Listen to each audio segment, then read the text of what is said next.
This article in Jacobin describes how one person, admittedly, this is literally anecdotal. It's an anecdote from a person who had fallen down the far right rabbit hole. And this article in Jacobin describes how they fell down that rabbit hole and how they got out. I've linked it in the description, but we're gonna look at it for a moment because even if you got nothing but anger left in your heart from the actions these people have taken, which, by the way, fair, you should know how they think. Now, I am interested in pulling people out of this because I think it's an obligation, number one, and number two, in the long term,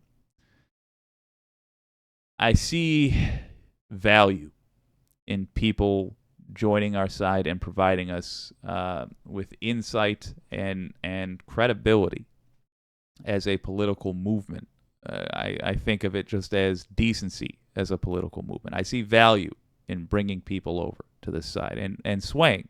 And I see value in the argument itself because I think when you work on convincing folks like this, you get better at articulating your own points.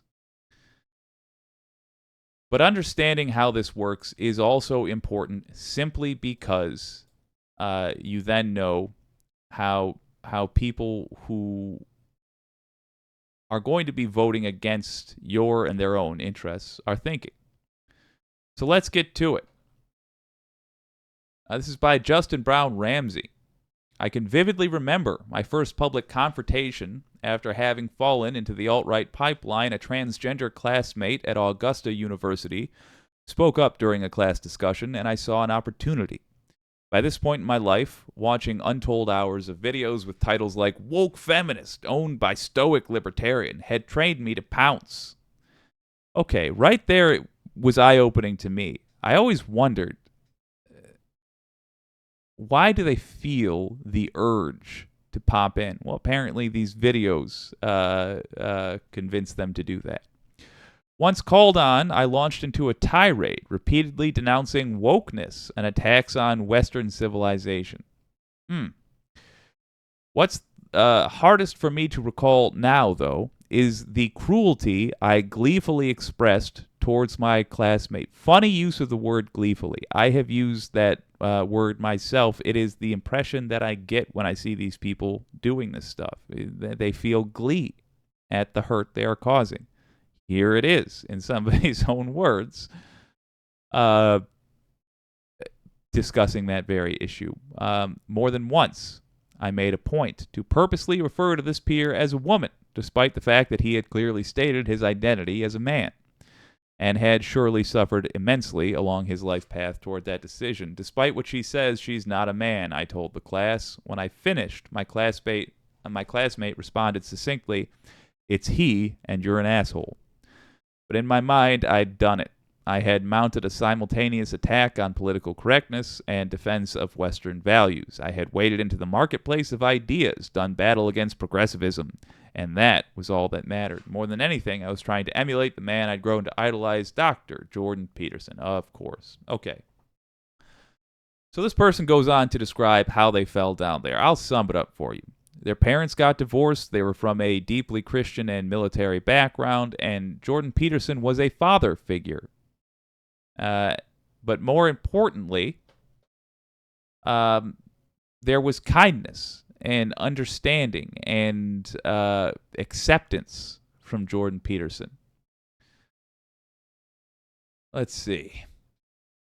What's the exact words? Feeling vulnerable and alone because of my parents' dissolving marriage, I decided to follow these preoccupations. Peterson offered me, at a time of personal strife, the kind of principled fatherly guidance and direction that had been absent in my life following my parents' divorce. During one particularly rough month in late 2018, for instance, Peterson's interviews and lectures gave me a reprieve from my parents' chaotic post-divorce spats. Made to split my time between two homes and two lives, I felt that the only constant was the steady stream of advice and empathy that Peterson offered me via lectures and interviews on YouTube. So I just want you, try to set aside whether you're right or wrong. Try to set aside whether the group of people we're talking about are evil or not, in your opinion. You all know I have mine. Looking at them just strategically. How many divorces are caused by financial troubles? How many people are going through financial troubles because of, say, medical expenses? How much personal strife are people going through, generally speaking, right now that they don't need to be going through? Bear that in mind, and then understand that there are a bunch of folks out there who are confused about politics. They're already exhausted. They're already in vulnerable places like this person. And then they are told, they come across a group where they see a lot of folks that look and act like themselves, and they're told, you're not the bad guys. There is somebody whose fault this is, and you can go get him. And I think suddenly the way these people behave makes a lot more sense. They're constantly told, these problems, which you are genuinely hurting from, are caused by a group of people, an ideology. Here's how you can identify them. Oh, it's easy to spot them. It's easy to spot them out in public. And they're the problem. When that happens, it does not surprise me that this person is gleefully being rude to a fellow student. Is gleefully picking at these people because they think, this guy thinks in one way or another, that his parents' divorce was caused by that. And he's getting kindness and as he says, empathy from Jordan Peterson. Whereas it's a hell of a lot harder to know that things are wrong in your life, and then you go looking for answers and you hear that you have a better lot than other people do. If you're a white man, you're hearing that oh, but you're privileged. Oh, but it's better for you than it is for other people. You know what? That's true. Doesn't mean it's good for you, though. And that is a hell of a thing to understand. So how does he get out of it? Well, it's not going to surprise you either. Flash forward to the spring of 2019, so it's a year later, or close to, the end of my third year at Augusta. I'd remained on a steady diet of Peterson's content, yada, yada, yada. He says he was, just on the precipice of joining something like the Proud Boys, or at least being, as he says, a strong sympathizer. Then, as part of his college's English program, he had to take courses on African American literature, Shakespeare, and book history and print culture. The course on African American literature covered familiar canonical names: Phyllis Wheatley, Frederick Douglass, Paul Laurence Dunbar, Zora Neale Hurston, W.E.B. Du Bois, James Baldwin, yada, yada, yada. All right, here for what seemed like the first time since I discovered Peterson, I was tasked with a true liberal education, including hearing out and engaging with the plights and imaginations of people who saw their most basic rights suppressed. The defining feature of the course was the insistence of the professor that we ought to reflect upon our own position. Let me move this over here. Relative to the texts and their authors. I found this exercise to be deeply uncomfortable. Practicing self-reflection in the presence of a black professor and a social justice-oriented group of peers was not something I did often. It was Frederick Douglass's narrative of the life of Frederick Douglass, an American slave, that helped me to embrace the discomfort necessary for change, mainly by way of tackling the text with my peers in class. All right, before we move on, remember right there, the discomfort necessary for change. That's, I think, important for everybody to understand. When he talks about discomfort being necessary for change, I don't think it's any different than the gym. I don't think it's any different than an awkward political conversation. Oftentimes, if things aren't working, it is because you're in a rut, a well-worn path that you are stuck in.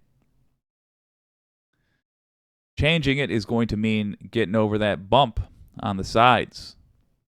It's going to be more difficult than what you are currently going through, but it will mean that if you are successful, then you are no longer in the rut. You are able to live a better life. But just bear that in mind when thinking about your own how you're approaching things, I would say.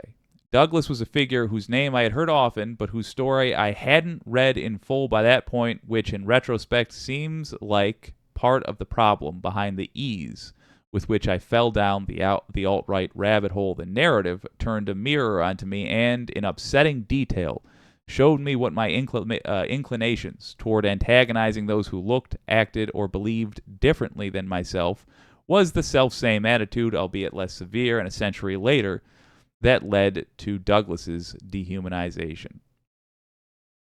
Remember earlier when we said, oh, and you can spot them, you can see who's causing the problem, you can tell who they are in a crowd. It's why that exists. It's an easy, wrong answer. Douglas's text confronted another core tenet that fueled my beliefs, the notion that I was the victim. Until this point, I had convinced myself by spending days consuming all kinds of alt-right propaganda that I occupied a position at the bottom of the rung of the social ladder, which led me to justify my bigoted thoughts and actions. In truth, the narrative showed me the opposite was true, historically speaking. Not only that, but also that I could and should use my station for good. Douglas et al. Were, in some sense, counting on sympathetic readers to aid in making their world better rather than wallow in the individualistic, self-made vision of the world that I'd built up because of thinkers like Peterson. In assigning the book and asking us to discuss it or read it out loud in class, the professor, in my mind, was harsh but ultimately fair in his methodology. By challenging me and my peers to address our preconceptions of the world, he helped us grow to see the parallels between our moment and the past, while also considering how our thoughts and actions inevitably create or prevent the creation of the kinds of institutions that led to Douglas's tribulations in the first place. Here it is. More than anything, the professor recognized the importance of taking us to task to learn and grow, rather than put us down and keep us there. To that point, I had not encountered such patience or responsibility from the likes of Peterson et al. Okay. So he goes on to talk about like how he perceived people, and he watched a debate between Peterson and Slavoj Žižek, thinking that Peterson was well dressed and sounds very put together.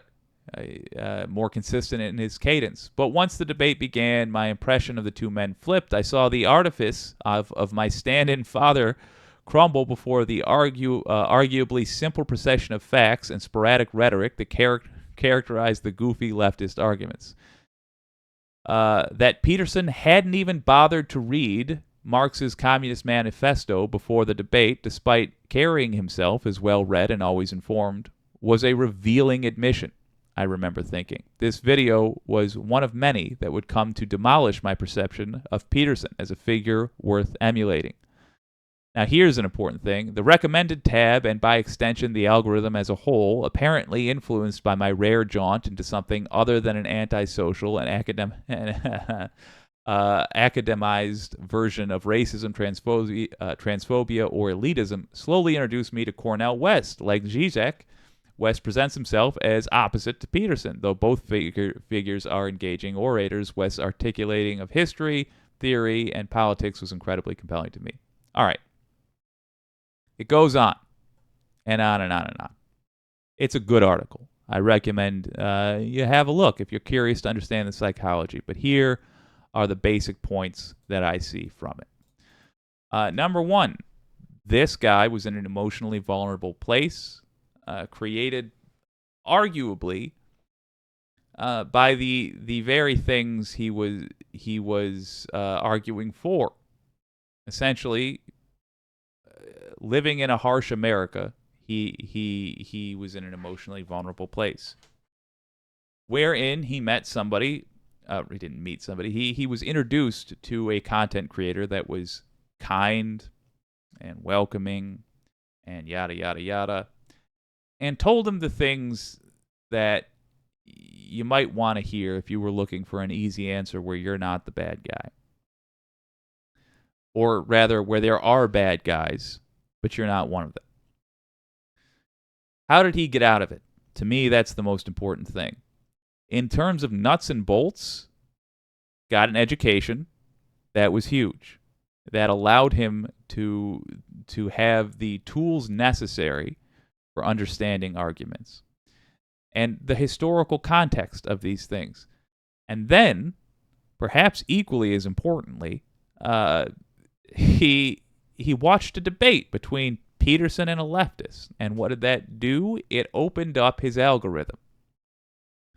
I've heard a lot of folks say, like, I don't like debate bros. And, all right, the stereotypical annoying debate person, fair enough. But there's a value there. I cannot tell you how many times I've heard a Majority Report person, a fan, contact the Majority Report and say, I chose, or I'm a leftist now, and I didn't used to be. I used to be far right, but then I heard your debate with X or Y or Z,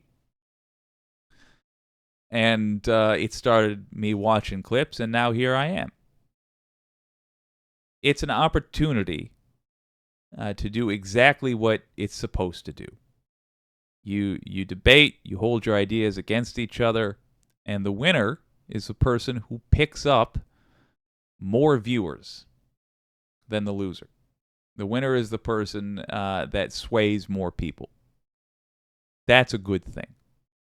So I would encourage internet lefties to get good at debating and then debate. I would encourage us to fight hard for education in all cases. And I would also encourage us to consider, as Michael Brooks would say, and as I was reminded recently by you all, to be kind to people but ruthless to systems. I think we can absolutely be some hardcore mother effers, and I think we should be. And I think the left-leaning folks of the United States, and frankly, the world, the whole world, should grow some fangs and learn to bite. But understand that we're not biting at the soldiers here. We're not going for the ground level people. We'll tear to bits their ideology, and we'll be honest about our feelings about it.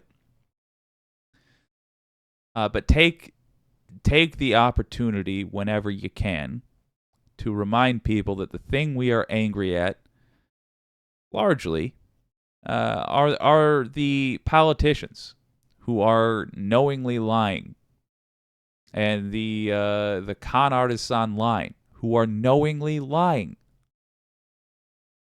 who structure arguments in such a way that they avoid the things that they don't want to talk about and misrepresent information. If there's anything you don't want to talk about, that should be the thing we talk about if you're in politics. And if you understand how harmful an argument is against the things you say you believe, or rather the things you're asking other people to believe, and you don't address it, that tells me you want people to believe something that isn't true. An interesting article.